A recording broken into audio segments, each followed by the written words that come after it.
welcome back. Thanks for tuning in again. Tonight, we're jumping into some unsettling, true horror stories that'll make you think twice about everyday encounters. So get comfortable, or maybe not too comfortable, and let's get started. It had been 6 months since I broke up with Tessa. We had a whirlwind romance, the kind that felt too good to be true, and maybe that should have been the first red flag. She was charming, beautiful, and attentive, but as the months passed, something about her shifted. She became possessive, her mood swings sharp and unpredictable. Any minor disagreement would turn into hours of yelling, accusations, and crying. It was emotionally exhausting, but leaving her turned out to be the hardest part. When I finally called it off, she didn't take it well. She begged, cried, promised she'd change, but I knew deep down that I had to move on. For a while, things were quiet. No calls, no texts, no random appearances at my apartment. It seemed like she had accepted the breakup and moved on. But that peace didn't last. One Friday, I was driving home from work when I noticed a car behind me, keeping a steady distance. It wasn't unusual to have a car follow the same route, but every time I changed lanes, it did too. Every time I turned down a side street, it followed. My heart started racing when I realized it wasn't a coincidence. I sped up, taking a sharp turn into a random neighborhood, hoping to lose whoever it was. The car disappeared for a moment, and I sighed in relief. Maybe I was just being paranoid. As I pulled into my driveway, I saw something that made my blood run cold. Parked a few houses down was the same car, a familiar blue sedan. Tessa's car. I rushed inside, locking the door behind me, my hands shaking. This was crazy, even for her. I hadn't heard from her in months. Why now? Just as I started to calm down, my phone buzzed. A text from an unknown number. "You shouldn't have left me. I'm coming for what's mine." I froze. It had to be her. I blocked the number and dialed my friend Nate. "Dude, I think Tessa's stalking me. She followed me home." "Are you sure it's her?" Nate asked, his voice filled with concern. "I'm positive. I saw her car outside." "Stay inside. Lock your doors. I'll be there in 15 minutes. I double-checked the locks and grabbed a kitchen knife, feeling a bit ridiculous but also terrified. Nate would be here soon. I just had to wait. Minutes passed, and the silence in the house felt oppressive. Then, there was a loud thud at the back door. My heart leaped into my throat. I crept toward the sound, the knife gripped tightly in my hand. Another thud. It was deliberate, slow. She was trying to break in. I stepped into the kitchen and saw the back door rattling in its frame. The handle twisted slowly. My stomach flipped. "Tessa, stop!" I shouted, hoping maybe she would listen. "This isn't going to end well." But the rattling continued, and with one final crash, the door swung open. Tessa stood there, wild-eyed and breathing hard, her face twisted with rage. "You think you can just walk away from me? After everything?" she screamed, stepping inside. In her hand, she held a crowbar. "Tessa, you need to leave," I said, my voice shaking but trying to stay calm. "I already called the police." Her eyes flickered with hesitation, but then her face hardened again. "No one's going to stop me. Not the police, not your friends. You think you can live your happy little life without me? I won't let you." I backed up slowly, my hand still gripping the knife. "You don't have to do this. Just go home." "I am home!" she screamed, raising the crowbar. I dodged just as she swung it down, the metal clanging loudly against the countertop. I ran into the living room, frantically trying to find a way to escape. The front door was locked, and she was between me and the back exit. My only option was to try and outrun her, or hope Nate showed up in time, but Tessa was quick. She lunged at me, the crowbar swinging again. It missed my head by inches, but I tripped over the coffee table, crashing hard onto the floor. Before I could get up, she was on top of me, the weight of her anger palpable. "I gave you everything!" she screamed, tears streaming down her face. "You think you can just leave me?" I kicked out, knocking her off balance. She stumbled, dropping the crowbar, and I scrambled to my feet, grabbing it before she could. Now, I was the one holding the weapon. "Tessa, stop," I shouted. "I don't want to hurt you." Her face crumpled for a moment, like she was about to break down, but then she lunged again, this time with nothing but her bare hands. I stepped back, raising the crowbar, ready to defend myself. I didn't want to hurt her, but she was out of control. Just then, there was a pounding on the front door. "Dylan, it's Nate! Open up!" I ran to the door, unlocking it as fast as I could. Nate rushed in, taking one look at Tessa, who was still standing in the living room, breathing heavily, her eyes wild. "What the hell is going on?" Nate asked, stepping between us. "She's lost it, man," I said, my voice shaking. "She broke in." Tessa stood there, panting, her face contorted in a mixture of fury and desperation. "You think this is over? This isn't over, Dylan. Not even close." Nate guided her toward the door. But I knew this wouldn't be the last time I'd see her. The look in her eyes promised that she wasn't done, and the fear gnawing at my gut told me the nightmare had only just begun. I hadn't spoken to Laura in almost a year. After our relationship ended, it was messy for a while. Endless calls, texts, and showing up at my place unannounced. Eventually, though, she seemed to move on, or so I thought. When she reached out to me last month, I figured she had grown, moved on, maybe even matured. She said she wanted to catch up and let bygones be bygones. A friendly, civil conversation between two people who used to be close. So, when she suggested we take a short weekend trip to a cabin in the woods, a place where we could talk and clear the air, I was hesitant, but I agreed. Maybe it would finally put everything behind us. I picked her up on a Friday morning. She was smiling, calm, acting like the woman I once loved, not the one who had spiraled out of control toward the end of our relationship.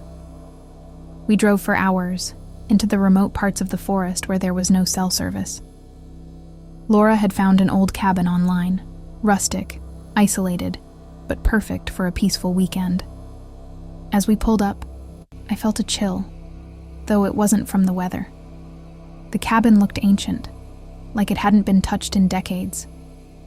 The windows were dirty, and the wooden porch creaked under our footsteps. But Laura seemed unfazed. She immediately started unloading the car, chatting about how nice it would be to just relax. The first evening was fine. We talked, reminisced, and even laughed a bit about old times. She seemed so different. Calm, mature, like she had let go of the bitterness. But as the night deepened, I noticed small things that unsettled me. She would bring up old arguments but laugh them off like they were nothing. Still, the way she did it felt rehearsed. That night, I woke up to the sound of footsteps on the wooden floor. I opened my eyes, disoriented in the darkness, and realized Laura wasn't in her bed. The footsteps stopped, and for a moment, there was silence. Then, I heard the distinct sound of something being dragged across the floor. My heart began to race. I sat up, listening. The dragging noise stopped just outside my door, followed by the sound of breathing, low, steady, and far too close. "Laura?" I called out, my voice shaking slightly. The door creaked open, and there she was, standing in the doorway, her silhouette barely visible in the moonlight. She didn't say anything at first, just stood there staring at me. "You weren't supposed to leave me," she said finally, her voice eerily calm.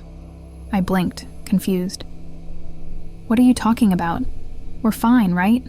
We're just talking." She stepped closer, the light from the window revealing her face, which was twisted with something dark, something I hadn't seen before. She was holding something in her hand, a hunting knife, long and sharp. My stomach dropped as I saw the blade glinting in the dim light. This wasn't the Laura I thought I was catching up with. This was the Laura I'd left behind for good reason. "Laura, put the knife down," I said, keeping my voice as calm as I could. My pulse was pounding in my ears. I shifted slowly, trying to move toward the edge of the bed without making any sudden motions. Her lips curled into a smile, but it didn't reach her eyes. "Do you remember what you said to me when you broke up with me?" she asked, her voice barely above a whisper. "You said it was for my own good, that I'd be better off." "I did. I thought it was the best thing for both of us," I said, trying to maintain eye contact while my mind scrambled for an escape plan. She tilted her head. "Better for me, or better for you?" Her hand gripped the knife tighter, her knuckles white against the handle. I felt the hairs on the back of my neck stand up. This wasn't just anger. There was something darker at play. I had to get out of there. "We can talk this through," I said, slowly standing up from the bed.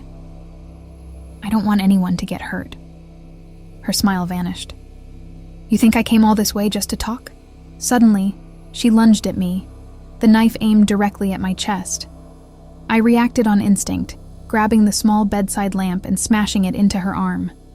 She screamed in frustration, the knife grazing my shoulder but missing its target. I shoved her back and bolted for the door, my heart pounding in my throat.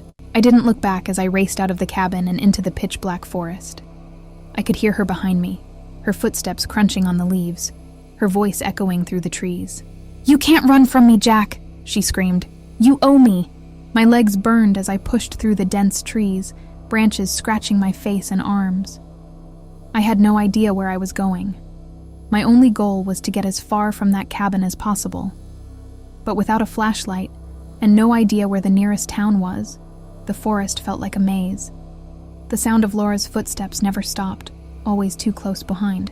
Suddenly, I stumbled into a clearing, the moonlight giving me just enough visibility to see a small, broken-down hunting tower. I didn't think. I just climbed. My muscles ached as I pulled myself up the ladder, praying that it would hold under my weight. When I reached the top, I crouched low, trying to control my breathing. Laura entered the clearing moments later, her eyes wild as she searched for me. She held the knife tightly in her hand, her breathing heavy from the chase. "You can't hide forever, Jack. You're mine. You've always been mine." I watched from the tower as she paced around the clearing, muttering to herself, her knuckles tight around the blade. Every instinct told me to stay quiet, but my body was trembling from the cold and the adrenaline. After what felt like an eternity, she finally turned and disappeared back into the woods. I didn't dare move. I waited until I was sure she was gone before climbing down, my legs barely supporting me. I didn't stop running until I found the main road at dawn, my phone still with no signal. A trucker eventually found me and took me to the nearest town. The police were skeptical of my story at first, but when they went back to the cabin, Laura was gone. All they found were her belongings and the knife. They never found her. But every now and then, I get a message from a blocked number. Just a simple, chilling reminder. I'm still looking for you.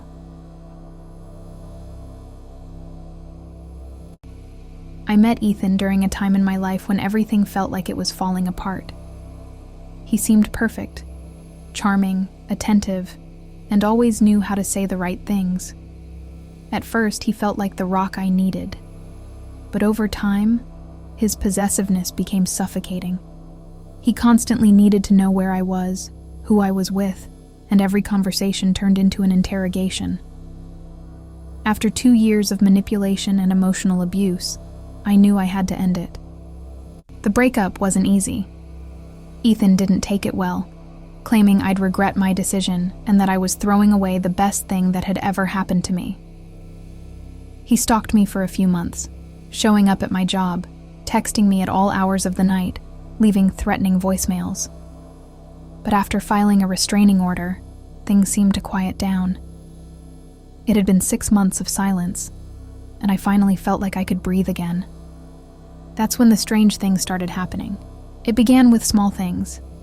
I'd come home from work to find my front door unlocked, or a window slightly open that I was sure I had closed. I brushed it off as absent-mindedness. Maybe I was still shaken from everything with Ethan. I'd lived in my apartment for years, and it was a safe neighborhood. Nothing was ever missing or damaged, so I convinced myself it was just me being paranoid. Then, one night, I came home late after dinner with some friends and noticed something strange. A glass of water sitting on the kitchen counter. I didn't remember pouring it, but I figured maybe I had in a rush that morning. I shrugged it off again, trying to keep calm. But over the next few days, things escalated. My belongings were constantly being moved: keys, shoes, personal items. One morning, I woke up to find my bedroom window open, even though I knew for a fact it had been locked. I started to feel watched, like there was always someone just outside my line of sight. I couldn't shake the feeling, no matter how much I tried to convince myself otherwise. I changed the locks, installed a security system, and even added extra deadbolts, but none of it helped. Every night, it felt like someone was inside my apartment, moving through my space while I slept. My anxiety was so high that I started staying up late, sitting by the front door with a bat, just waiting for something to happen. And then it did. One evening, I came home from work, exhausted, only to find the door slightly ajar. My stomach dropped. The deadbolt had been broken. My heart raced as I cautiously entered the apartment, calling out to see if anyone was inside. No response. But what I found in my bedroom turned my blood cold. On my bed, neatly laid out, were clothes that didn't belong to me. Men's clothes. A pair of jeans, a t-shirt, and a jacket, all folded like someone had been staying there. I backed out of the room, my hands shaking as I dialed the police. They arrived quickly, searched the entire apartment, but found no one. I tried explaining the situation, how I'd been finding things out of place for weeks, how I felt like I was being watched, but without any real evidence, there wasn't much they could do. That night, I went to stay at a friend's place. I couldn't stay in that apartment anymore. I felt like I was losing my mind. The next day, I got a call from the locksmith I had hired a week earlier to change the locks. His voice was calm, but there was something in his tone that made me feel uneasy. "I thought I should tell you something," he said. "When I came to change your locks last week, I noticed something odd." "What do you mean?" I asked, my heart pounding in my chest. "The previous locks were tampered with. Not just the deadbolt. I mean the entire mechanism. It was like someone had installed their own key access." My blood ran cold. "What are you saying?" "I think someone's been coming and going from your apartment using their own key, and it looked professionally done. Do you know anyone who might have access to your place?" Only one person came to mind: Ethan. He'd always been good with his hands, a hobbyist with tools and locks. It wouldn't have been difficult for him to install his own access while we were still together. He had let himself in every night, lived in my space without me knowing. I didn't sleep that night, or the next. I packed my bags and left the city, moving into a new apartment far away. I changed my name, got a new job, and cut off everyone who knew Ethan. But even now, sometimes, I'll come home and find a window open, or a light left on that I'm sure I had turned off. Every night I double-check the locks, triple-check the windows, and still, I feel him lurking just out of sight, waiting for the right moment to let himself back into my life. I hadn't spoken to my ex, Ryan, in months after our relationship ended. He was always intense, but as things started to unravel between us, he became possessive, controlling, and eventually dangerous. Leaving him was one of the hardest things I ever did, but once I finally cut ties, I felt free for the first time in years. The messages and phone calls slowed down after a few months, and eventually, he seemed to accept that it was over. Or so I thought. I blocked him on everything, changed my number, and even moved to a new apartment across town. Life started to feel normal again, and when my best friend Jess suggested we take a weekend trip to a lakeside cabin for some relaxation, I jumped at the chance. The cabin was perfect, remote, peaceful, surrounded by woods, and right on the water. We spent the first day swimming, drinking wine, and reminiscing about old times. I felt safe, like my past with Ryan was behind me. That night, after dinner, we sat on the porch, talking about the future and what we were excited for. It felt like a fresh start. But as the night grew darker, a sense of unease settled in. It was subtle at first, just the occasional rustle in the trees or a shadow moving in my peripheral vision. I brushed it off as paranoia, a lingering effect of my time with Ryan. Jess went inside to grab more drinks, leaving me alone on the porch. That's when I saw it. A glint of something metallic, reflecting the moonlight from the edge of the woods. I squinted, trying to make out what it was, but it was gone as soon as I noticed it. I stood up, scanning the tree line, my heart beginning to race. When Jess came back, I told her what I saw. She laughed it off, saying it was probably an animal, or just my imagination playing tricks on me. I wanted to believe her, but deep down, I couldn't shake the feeling that something wasn't right. We went to bed early, tired from the day's activities. Jess passed out immediately, but I lay awake, staring at the ceiling, listening to every creak of the cabin and rustle outside. Eventually, exhaustion overtook me, and I drifted off. I don't know how long I was asleep, but I woke up to the sound of footsteps outside. Slow, deliberate. My heart pounded in my chest as I strained to listen. The footsteps stopped just outside the bedroom window. I held my breath, not daring to move. Then came the soft scraping, like metal against wood. I shot out of bed and ran to the window, pulling back the curtain just enough to peek outside. There, standing in the shadows, was Ryan. He had found me. I staggered back, my mind racing. I thought I'd done everything right, blocked him, moved, changed all my contact information. How had he found me here, in the middle of nowhere? I shook Jess awake, whispering urgently that Ryan was outside. She didn't believe me at first, thinking I was having a nightmare, but the panic in my voice convinced her to get up. "What do we do?" she asked, her voice shaking. I grabbed my phone and tried calling the police, but there was no signal this far out. Of course, I should have expected that. We were completely cut off. Suddenly, the front door rattled. The knob twisted slowly, like someone was testing to see if it was locked. I rushed to the living room, Jess on my heels, and shoved a chair under the doorknob, barricading it as quickly as I could. Jess was shaking beside me, her face pale with fear. The rattling stopped for a moment, and we both held our breath, praying that he would just go away. Then, without warning, the door shook violently as Ryan threw his weight against it.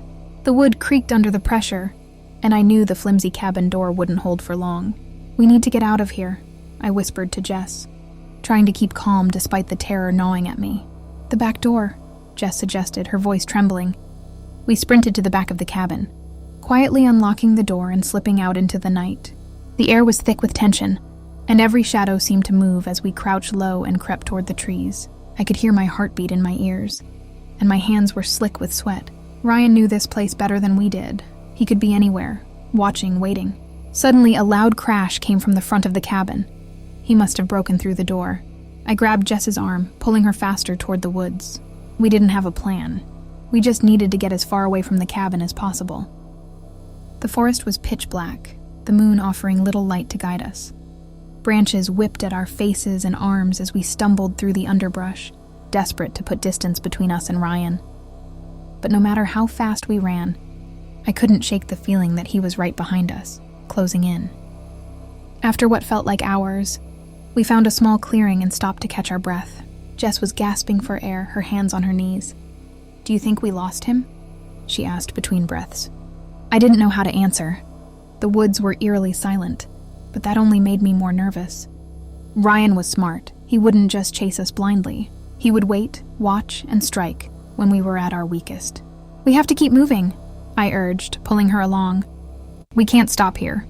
Suddenly, a branch snapped nearby. Jess and I froze, our eyes wide with fear. My mind raced, trying to calculate how far Ryan could have followed us. The sound of footsteps echoed through the trees, slow and deliberate, just like the ones I had heard earlier. He was toying with us, savoring the hunt. I pulled Jess behind a large tree, pressing my back against the bark as we tried to stay hidden. The footsteps grew closer, then stopped. My pulse pounded in my throat. We were trapped. And then I saw him, Ryan stepped into the clearing, his face illuminated by a shaft of moonlight. He was holding something, a hunting knife, its blade glinting in the dark. His eyes scanned the clearing, a sick smile spreading across his face. He knew we were close. "I know you're out here, babe," he called, his voice disturbingly calm. "You thought you could run, but you can't hide forever." I squeezed Jess's hand, trying to keep her from panicking. We had to be smart. If he found us now, there was no escape. Ryan took a few more steps into the clearing, his eyes sweeping the area like a predator. "I've missed you," he continued, his voice dripping with twisted affection. "We had something special, didn't we? But you had to ruin it." He moved closer, his footsteps agonizingly slow. I held my breath, praying that he wouldn't notice us hiding behind the tree. Just when it seemed like he was about to pass us by, Jess let out a small, involuntary sob. Ryan's head snapped in our direction. "There you are," he whispered, his grin widening as he raised the knife. Panic surged through me, and without thinking, I grabbed the nearest branch and swung it with all my strength.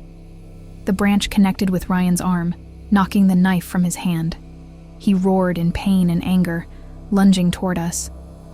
Jess and I bolted from our hiding spot, running as fast as we could through the trees, adrenaline fueling every step. We didn't stop until we saw lights in the distance, a small ranger station. We burst through the door, screaming for help. The rangers radioed the local authorities, and within an hour, they found Ryan wandering the woods, knife in hand, still calling my name. He was arrested that night and charged with breaking the restraining order, attempted assault, and stalking. But even now, long after he's behind bars, I can't shake the feeling that he's still watching, waiting for the moment he can finish what he started. When I broke up with Josh, I thought it was finally over. We'd had a volatile relationship for nearly 2 years. Lots of fighting, lots of jealousy, and emotional manipulation. I kept convincing myself he would change, but when his controlling behavior spiraled into aggressive outbursts, I knew I had to end it. The day I told him I was done, he didn't take it well. There was a flash of anger in his eyes that I'd never seen before, and I realized then that I didn't really know who he was. He didn't yell or try to stop me from leaving. He just stared at me as I walked out the door, silent and cold. At first, I didn't hear from him. Weeks passed, and I started to feel like I could move on. I even started dating someone new, which felt like a breath of fresh air after everything with Josh. But that peace didn't last long. It started with small things. A car I didn't recognize parked on my street, always the same distance from my apartment. Then one night, as I was coming home from work, I noticed a shadowy figure standing at the far end of the block. My heart skipped a beat, but when I blinked, they were gone. I told myself it was my imagination. But then, I began receiving text messages from an unknown number. At first, they were vague, almost harmless. "How's your night?" or "Nice outfit today." It felt like someone was watching me. I blocked the number, but new ones kept coming. "Why don't you smile more?" "Who was that guy you were with at dinner?" I tried to brush it off. Maybe it was just some random creep. I didn't want to think that Josh was behind it, even though I knew in my gut it was him. One night I came home from a date to find my front door unlocked. I knew I had locked it before I left. I felt a chill crawl up my spine as I cautiously entered the apartment. Nothing seemed out of place, but I couldn't shake the feeling that someone had been there. I called the police, but without any real signs of a break-in, they couldn't do much. They recommended changing the locks, which I did immediately. A few days later, I was on a video call with my new boyfriend when I noticed something strange on my bookshelf in the background. There was a small blinking light near the top, something I hadn't seen before. I froze mid-conversation and walked over to the shelf. Hidden between 2 books was a tiny black camera. My blood ran cold. I ripped it out of the wall, my hands shaking. How long had it been there? How many of these had Josh planted in my apartment? Suddenly, everything made sense. The text messages, the unlocked door, the feeling of being watched. He had been spying on me for who knows how long. I felt sick to my stomach. I called the police again, this time with evidence. They took the camera and told me they'd investigate, but without solid proof it was Josh. There wasn't much they could do. I felt helpless. He knew everything about my life, who I was with, where I went, what I did. I started searching every corner of my apartment for more cameras, finding 2 more hidden in the living room and bedroom. That's when the calls started. Every night, at exactly midnight, my phone would ring. The first time, I answered, only to be met with silence on the other end. After that, I stopped picking up, but the calls kept coming. I would hear faint breathing on the voicemail, never any words. I blocked every number, but new ones popped up every night. Then, one night, the power went out. I was sitting on the couch, scrolling through my phone when everything went dark. My heart raced as I grabbed my phone and turned on the flashlight. I went to the window to see if it was a neighborhood-wide outage, but the streetlights were still on, and my neighbor's windows were lit. It was just my apartment. I heard the front door creak open. Panic surged through me. I grabbed the kitchen knife from the counter, my hands trembling. I had installed deadbolts after the first break-in, but I realized then that they didn't matter. Josh had found a way inside. He had always been good with tools, good at finding ways into places he didn't belong. I stayed quiet, listening to the sound of footsteps inching closer through the darkness. My phone buzzed in my hand. A text message. I'm inside. My blood turned to ice. I gripped the knife tighter and bolted for the back door, fumbling with the lock as I heard his footsteps getting closer. I could feel his presence, the way the air seemed to thicken with danger. Just as I flung the door open and stumbled into the yard, I heard his voice. You can't run from me forever. I didn't stop. I ran to my car, locking the doors behind me. My hands shook as I started the engine and sped away, not caring where I was going, only that I had to get away from him. I didn't go back to that apartment. I packed up my things the next day with a friend and moved out of state. I changed my number, my job, my entire life, but every now and then, I still get that feeling, that I'm being watched, that someone's following me. And every so often I'll get a call from an unknown number, and though I never answer, I know who it is. I know Josh hasn't given up. He's still out there, waiting, watching at me through the windshield, a sickening smirk on his face. The calmness in his demeanor was more terrifying than any of the outbursts I had endured in the past. Are you okay, miss? Are you still there? The 911 operator asked. Yes, I whispered, barely able to speak as Matt circled my car. Please, hurry. I watched helplessly as he pulled something out of his pocket. A small, sharp blade that glinted in the dim light of the gas station. He walked around to the driver's side, tapping the knife against the window, making a soft clicking sound that sent shivers down my spine. You think you can get rid of me that easily? He said, his voice muffled through the glass. You belong to me. The seconds dragged on like hours as I waited for the police to arrive, my heart pounding in my chest. I couldn't move. I couldn't think. I was frozen in place, gripped by the realization that I wasn't safe. Not until he was caught. Not until he was gone for good. Then, just as he started to press the knife against the edge of the window, blue and red lights flashed in the distance. The sound of sirens pierced the air, and Matt's expression changed. For a brief moment, I saw a flicker of fear in his eyes. He quickly pocketed the knife and stepped away from the car, trying to act like nothing was wrong. The police pulled up, and within moments 2 officers were out of their squad car, guns drawn, ordering Matt to get on the ground. He hesitated, looking at me one last time, before finally complying. Relief washed over me as they handcuffed him and led him away. As I sat there, still shaking, I realized how close I had come to something far worse. Matt wasn't just an angry ex. He was dangerous, and I had barely escaped with my life. The thought haunted me for weeks afterward. Even though he was arrested and eventually charged with stalking and attempted assault, I never felt truly safe again. I moved to another state, changed my name, and tried to rebuild my life. But I'll never forget that night. The way he looked at me like I was his possession, something he could control and break. I learned the hard way that some people don't just let go. And sometimes the scariest monsters are the ones you once thought you loved. It all started when I ran into Ryan at a mutual friend's wedding. It had been over a year since we broke up, and I thought I was over him, until I saw him there, charming as ever, like nothing had ever happened. The breakup had been messy. He was always jealous, always accusing me of cheating, even though I never gave him a reason to. Eventually, it became too much, and I left. But seeing him again brought everything back.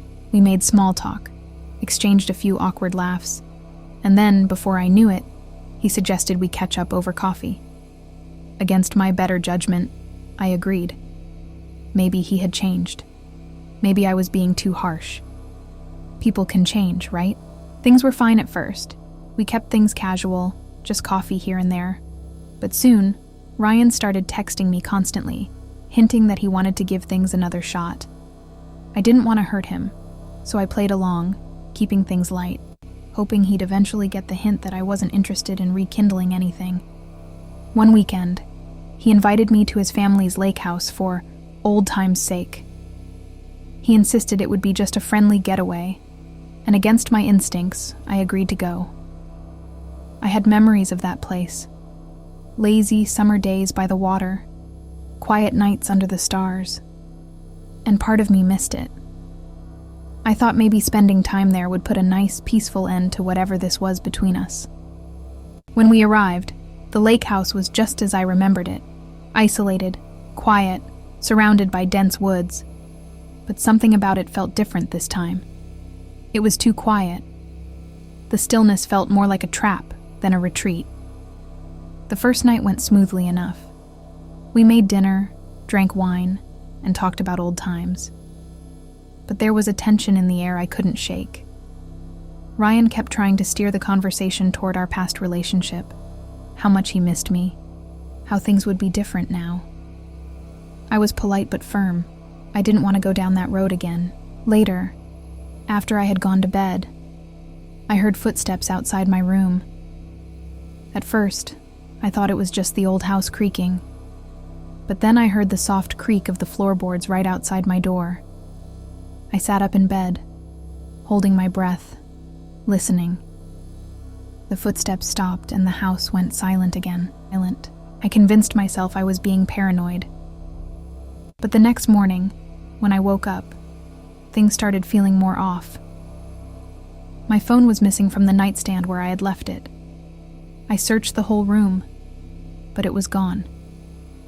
When I asked Ryan if he had seen it, he gave me a casual shrug, saying maybe I lost it. But the way he said it made my stomach twist. "I'm sure it'll turn up," he said with that same charming smile that once made me fall for him. But there was something dark behind his eyes now, something I hadn't noticed before. I spent the day feeling on edge, uneasy without my phone, and even more uncomfortable around Ryan. By evening, I decided I wanted to leave. I told him I wasn't feeling well, that I needed to head back home. That's when things turned ugly. "You're not leaving," he said flatly, standing in front of the door. The casual tone was gone, replaced with something cold and threatening. My heart skipped a beat. "What are you talking about?" I asked, trying to keep my voice steady. He laughed, but it was devoid of any humor. "You came out here to spend the weekend with me, and now you want to leave? After everything we've been through? You think I'm going to let you walk out on me again?" Panic set in. I tried to play it cool, to reason with him. "Ryan, this is crazy. I'm just not feeling well. I need to get back. We can talk later." But he didn't budge.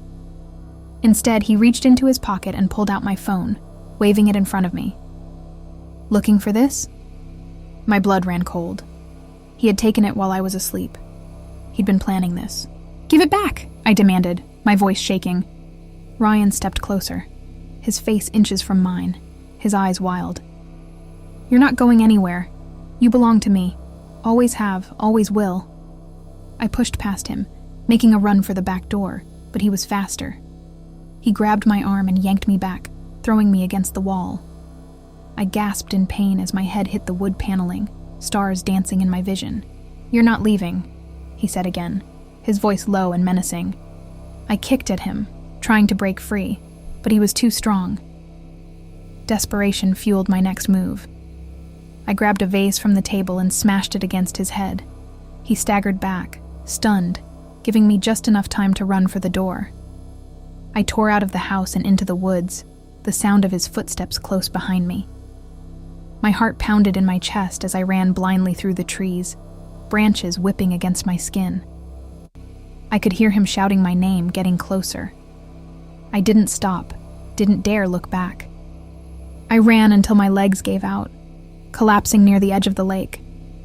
The water stretched out in front of me, dark and cold. There was nowhere else to go. I heard him approaching, his footsteps heavy on the ground. I crawled to the edge of the dock, my breath ragged, and grabbed a loose plank of wood. As Ryan came into view, I swung it as hard as I could, hitting him square in the chest. He fell backward, crashing into the water. For a moment, there was nothing but silence, the ripples from his fall disturbing the stillness of the lake. I waited, heart racing, but he didn't resurface. I stumbled back, unsure if he was dead or just unconscious. I didn't wait to find out. I ran to the road, flagged down the first car I saw, and called the police. They found his body hours later, but I never went back to the lake house. Ryan's obsession had consumed him, and it nearly cost me my life. It had been nearly a year since I broke up with Mark, but it felt like yesterday. I had tried to move on, blocking him on every social media platform, changing my number, and even moving to a different neighborhood. Mark had always been possessive, but after our breakup, his obsession escalated. He didn't take rejection well. It started with endless calls, then emails, and eventually, showing up unannounced at my job or home. I thought I was finally free when I didn't hear from him for months. That is, until one day, I received an email from a mutual friend inviting me to a housewarming party. She and her fiancé had bought a new house in a nearby town, and they were celebrating the move. I was hesitant to go because I knew some of my old circle of friends, including Mark, might be there, but I convinced myself that it had been long enough. Surely, Mark had moved on by now. Besides, I didn't want to miss out on catching up with friends I hadn't seen in a while.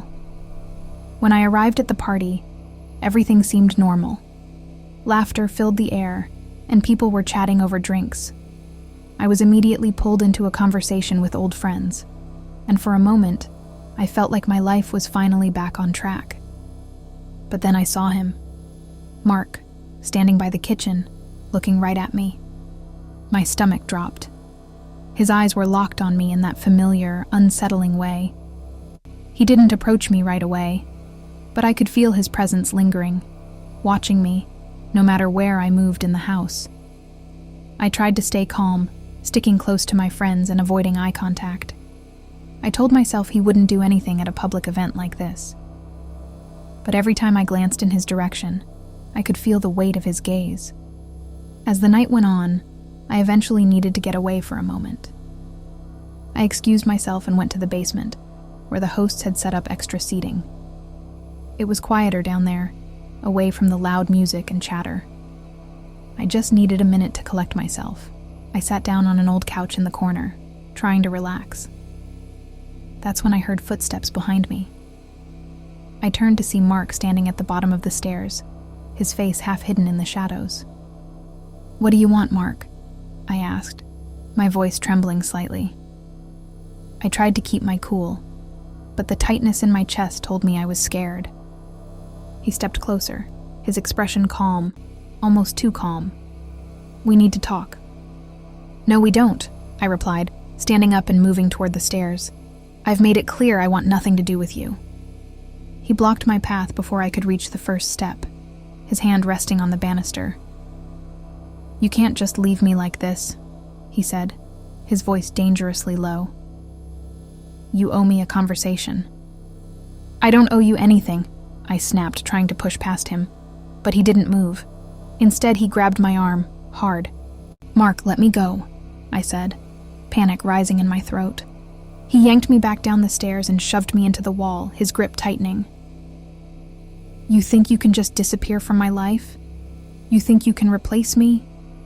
You were mine, and you always will be." I tried to scream, but before I could, Mark clamped his hand over my mouth. His eyes were wild, and I could see the rage bubbling just beneath the surface. I struggled, kicking and pushing against him, but he was stronger than I remembered. He dragged me toward the far end of the basement, where the hosts had left a pile of old furniture and boxes from their move. Behind the clutter was a small door I hadn't noticed before. Mark shoved me toward it, opening it with one hand while keeping me pinned to the wall with the other. Inside was a tiny, windowless room, more like a storage closet than anything else.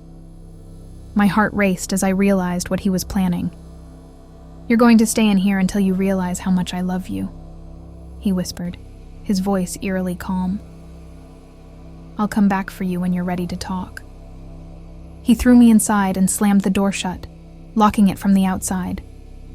The room was pitch black, and I could hear the sound of my own breathing, rapid and terrified.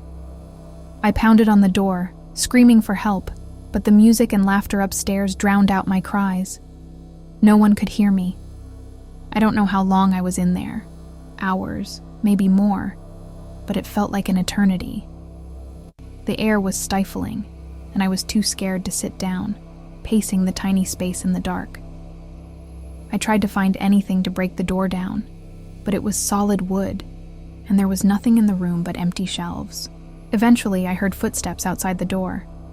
My heart leapt into my throat, hoping it was one of the partygoers who had come looking for me. But when the door creaked open, it was Mark again. He stepped inside, blocking the exit with his body. "Ready to talk?" he asked, smiling in that unsettling way that had always made me feel small. I shook my head, backing into the corner. "Please, just let me go," I begged. His smile faded, replaced by a cold, empty stare. "You don't get to leave until I say so." I don't know what came over me, but something inside snapped. I couldn't live in fear of him anymore. Before he could react, I grabbed a metal rod from one of the shelves and swung it at him with all my strength. It connected with his shoulder, and he staggered back, cursing in pain. I didn't wait for him to recover. I bolted past him, up the stairs, and into the crowd. People stared as I burst into the room, out of breath and disheveled. But I didn't care. I ran straight to the hosts, explaining everything in a panicked rush. They called the police, and within minutes, Mark was arrested. It was the last time I saw him. He's behind bars now, but the fear still lingers.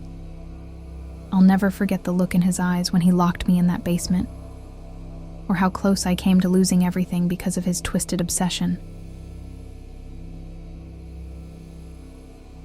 When I met Alex, I thought I'd found the perfect guy.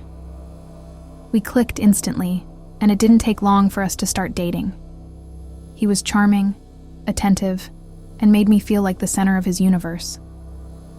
But after a few months, his affection started to feel more like possession. He became obsessed with knowing where I was, who I was with, and what I was doing at every moment. At first, I brushed it off as him being overly caring, but his behavior started to become more controlling. He would get upset if I didn't answer his calls right away, or if I spent time with my friends without him. He would show up at my apartment unannounced, stay for days, and refuse to leave even when I told him I needed space. Eventually, I broke things off, thinking that would be the end of it. But Alex didn't see it that way. In his mind, we weren't broken up. We were just on a break, until I came to my senses. I blocked him on everything and changed my number, but he always found a way to reach me. He started sending letters to my apartment, calling from blocked numbers, and even showed up at my job a few times. I threatened to get a restraining order, and that seemed to stop him, at least for a little while. Months passed without a word from Alex, and I started to relax, thinking he'd finally moved on. I even started seeing someone new, a guy named Jake. We hit it off right away, and things were going great until one night, after a date, I noticed something strange. When we pulled up to my apartment, a car was parked just a few houses down. At first, I didn't think anything of it, but then I saw the driver's face. It was Alex. I froze. I hadn't seen him in months, but there he was, sitting in his car, staring at me. He didn't move, didn't try to get out, just sat there with that blank expression on his face. Jake noticed I was shaken and asked if everything was okay, but I played it off, saying I thought I saw someone I knew.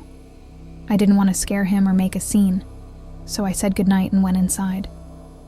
The next day, I found a note taped to my door. It wasn't signed, but I knew it was from Alex.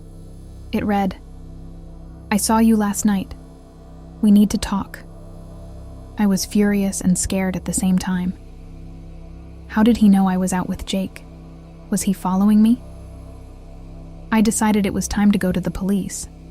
They took my report, but without any solid proof of him threatening me or breaking any laws, there wasn't much they could do. They suggested getting a restraining order, but I knew that wouldn't stop Alex if he was really determined. That night, I barely slept. Every creak in my apartment made me jump, and I couldn't shake the feeling that Alex was watching me. A few days passed without incident, and I started to think maybe I'd scared him off by going to the police. Then, one night, I came home late from work and noticed my apartment door was slightly ajar. My heart pounded in my chest as I pushed the door open. The living room was dark, but nothing seemed out of place, until I saw my bedroom light on. I had definitely turned all the lights off before leaving. I grabbed a kitchen knife and slowly made my way to the bedroom. My hands were shaking as I reached for the door handle. I pushed the door open, and there, sitting on my bed, was Alex. He was holding one of my shirts, running his fingers over the fabric like it was some kind of prized possession. His eyes were glazed over, his expression eerily calm. "What are you doing here?" I demanded, trying to keep my voice steady, but my fear was starting to get the better of me. Alex looked up at me, completely unfazed. "I missed you," he said, his voice flat, emotionless. "I've been waiting for you to realize we belong together." My stomach churned. "You need to leave now," I said, gripping the knife tighter. But Alex didn't move. He just sat there, staring at me, as if he hadn't heard a word I said. "I went to the police," I continued, my voice shaking now. "They know about you. You need to leave before this gets worse." He finally stood up, but instead of leaving, he walked toward me, slowly, methodically. "You don't understand," he whispered. "We're meant to be together. You're the one making this harder than it needs to be." I backed up, the knife still in my hand, but Alex was undeterred.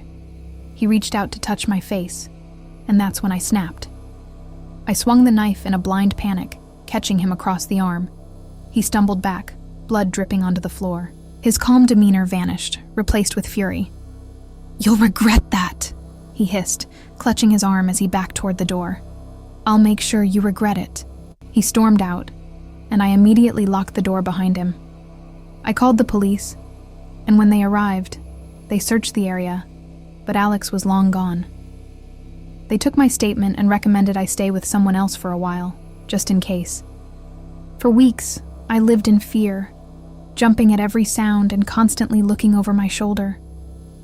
I thought Alex might show up again, but he never did. Eventually, I learned that he had been arrested for violating someone else's restraining order. Apparently, I wasn't the only one he had become obsessed with. It's been years since that night, but the memory still haunts me. The way he sat on my bed, as if he belonged there. The way he looked at me like I was a possession, not a person. I'll never forget that feeling of helplessness, knowing that no matter how much I tried to escape, he wasn't going to let go until he was forced to.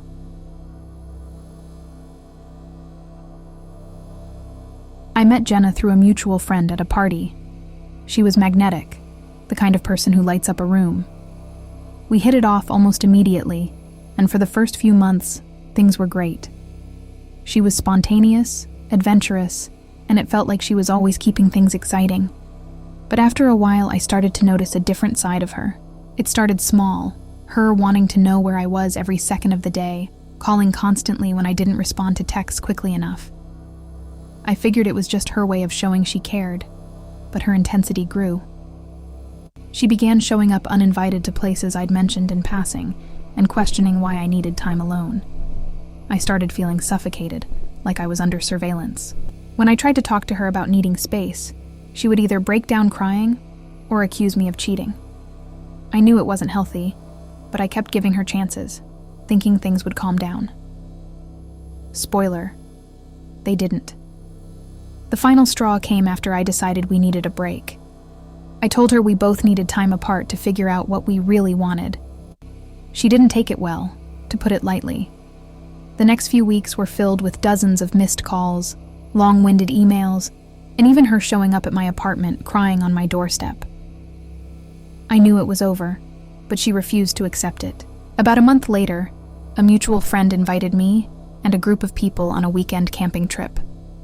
I was hesitant to go because I heard Jenna might be there, but I figured it was a big group and I could keep my distance. Plus, I needed the break. A couple of days in the woods, away from everything, sounded perfect. The campsite was in the middle of nowhere, a good hour's drive from the nearest town. When we arrived, the air was crisp, and the isolation was strangely comforting. There were 6 of us, including Jenna, but I kept my distance. I spent most of the first day hiking with some of the others, steering clear of her. Everything seemed fine, and I started to relax. That night, we all sat around the campfire, drinking and telling stories. The mood was light until Jenna started talking about relationships. I could feel her eyes on me as she spoke, her voice dripping with bitterness.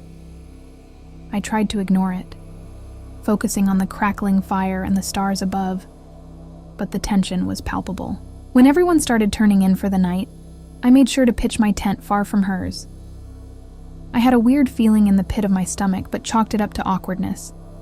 Exhausted from the day's hike, I fell asleep almost instantly. I woke up in the middle of the night to the sound of rustling outside my tent. At first, I thought it was just an animal, but then I heard footsteps, slow and deliberate. My heart started pounding. I sat up, straining to listen.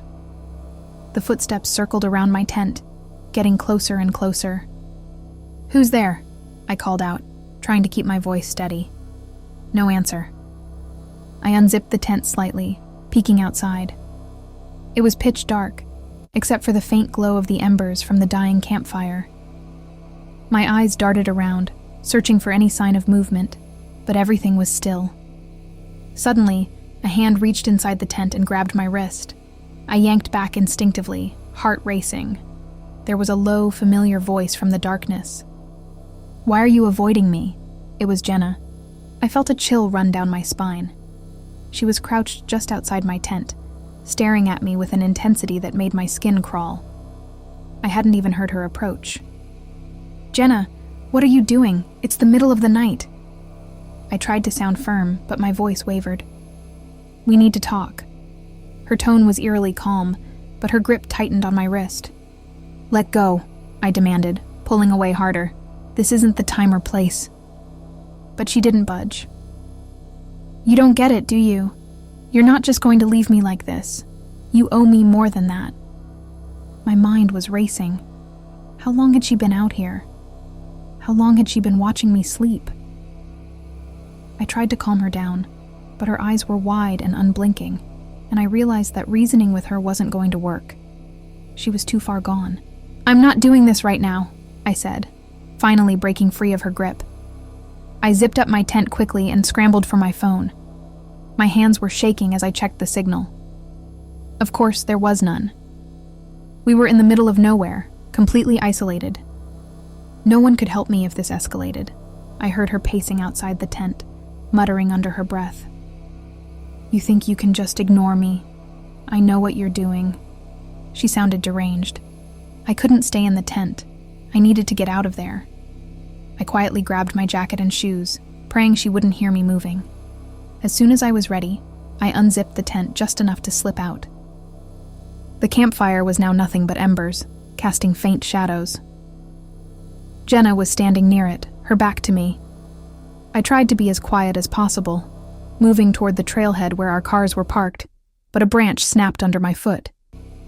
Jenna whirled around, her face twisted in rage. "You're not leaving!" she screamed, running at me with something glinting in her hand. It was a knife. I bolted. I ran faster than I ever had in my life, darting through the trees, branches scraping my arms and face. I could hear her behind me, her footsteps quick and frantic. My mind was racing with a single thought. She's actually trying to kill me. My only chance was to get to the cars, but in the dark, everything looked the same. My breath came in ragged gasps, and the pain in my legs was unbearable, but I couldn't stop. Not with her so close behind me. Suddenly, I saw it. The clearing where we'd parked. I stumbled toward the cars, fumbling with my keys as Jenna closed in. I managed to unlock the door and throw myself inside, slamming it shut just as she reached the vehicle. She banged on the window, her face contorted in fury. "You can't run from me! You belong to me!" she shrieked, slashing at the door with the knife. I jammed the key into the ignition, my hands shaking so badly I nearly dropped them. The engine roared to life, and I hit the gas, tearing down the dirt road as fast as I could. In the rearview mirror, I saw Jenna standing in the road, knife still in hand, her figure shrinking in the distance as I sped away. My chest heaved with relief, but the terror hadn't left me. What if she followed me? What if she found me again? I didn't stop driving until I reached the nearest town, my body still shaking. I called the police as soon as I found a gas station. I was too rattled to even speak clearly at first, but eventually, I explained everything. The officers were skeptical at first, asking if I was sure it wasn't just an argument that got out of. The cuts on my arms from running through the woods, and how visibly shaken I was, they took me seriously. They agreed to send officers out to the campsite to check on the others and track down Jenna. The hours that followed were a blur. I sat at the gas station, sipping stale coffee and waiting for any news. Eventually, one of the officers called me back. When they got to the campsite, they found Jenna still there, sitting by the now completely dead campfire. The others were all asleep in their tents, completely unaware of what had happened. Jenna didn't resist when they arrested her. She just kept repeating that I couldn't leave her. She was calm, almost too calm, like she had no idea why she'd been arrested. I pressed charges, and after several court dates and a restraining order, I thought I'd finally be rid of her. But even after all that, I sometimes still feel like she's watching, like somehow she's just waiting for the right moment to come back and finish what she started. Every time I think about that night in the woods, I get chills. I had been lucky to get away, but the memory of her face, twisted in fury, haunts me. And sometimes, in the dead of night, I hear her words echo in my mind. "You belong to me."